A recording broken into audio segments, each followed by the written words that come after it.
Hey everybody, it's Gordon Goodwin, part 4 of my story. Are you riveted? I'm kind of riveted, but see, where do we left off? We left off with me being dismissed from the hospital. Is that the word? Dismissed? Unadmitted and discharged. There's the word. From the hospital, went back home to rest up, eat some food, mostly soft food, but try to eat, put on some weight. Because I tell you what, everybody, if you don't eat and you just throw up and hardly eat anything for about 3 weeks, you know what happens? I went from 170 pounds before it all started to 155. And I even got down to 150 at one point. I was very svelte, but that's not the way you're supposed to do it. So anyway, so right now I'm in the process of trying to fatten up a little bit. I go home and I'm feeling okay, but really fatigued. Kind of like, remember in COVID when you would get COVID and you think you were done with it, but then you just dragging through the day. You remember that? It was kind of like that. But the food was staying down. I mean, I was having a lot of liquid diet, soft food, scrambled eggs, oatmeal, stuff like that. But nonetheless, doing pretty well. It was a good week from one respect because we recorded the new Big Fat Man album, 25th anniversary album, and our great engineer, Tommy Vicari, was mixing it. So he would send me these mixes that I could listen to and give my notes and approve or, make some changes. And it was so great to have that music in my life as I was kind of getting through this. Wait till you hear these tracks, you guys. We're going to try to get it done and get it out, I don't know, this fall, maybe January.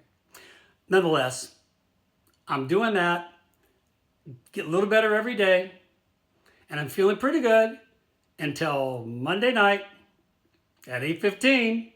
Here it goes again. So back to the ER I go.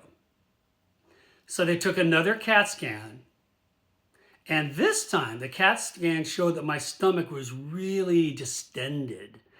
Like your stomach's mostly like usually this big, mine was like this big. So nothing was getting out of there.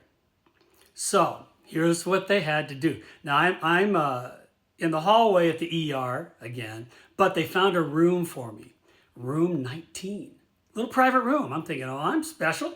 I get my room. Problem is, room 19 didn't have a thermostat. It had all these vents up there blowing frigid air into room 19, where I'm laying there going, wait a minute. And so I still have an IV pole, so I would get up and walk around into the hallways because it was so freezing. Vanjie was there with me. It was unbearable. So I'm complaining to the nurse. I go, what kind of a inhumane situation is this? They go, yeah, we can't control the temperature in that room. I go, you think?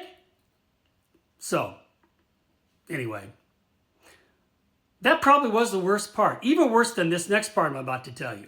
They said, okay, we got to empty the contents out of your stomach. Once again, if you're queasy, avert your eyes. So what they have to do to empty your stomach is they put a tube down your nose. They feed it up through here, and it goes all the way back in your throat and goes down into your stomach. Yeah, you're conscious for it. Oh yeah. They give you a little cup of water and you sip, and every time you sip, they push it a little bit further. Now, folks, as weird as it sounds, it's not painful. It really isn't painful. It's weird as freaking can be, but, it's doable. And I did it. They got that, and then they hook it up to some kind of a pump. You see the food kind of coming out into this canister. They filled up one of these big canisters, changed it, and I almost filled up another one, like 2 liters of stuff in my stomach. So they put the tube in about midnight on Monday night. They took it out the next day, Tuesday at 5 o'clock. They wanted to make sure they got everything out of there, right? That was a thing. But that was not as bad as the frigid temperatures. They finally got somebody. I knew somebody that was on the board of the directors of the hospital, so I called her. She goes, on it.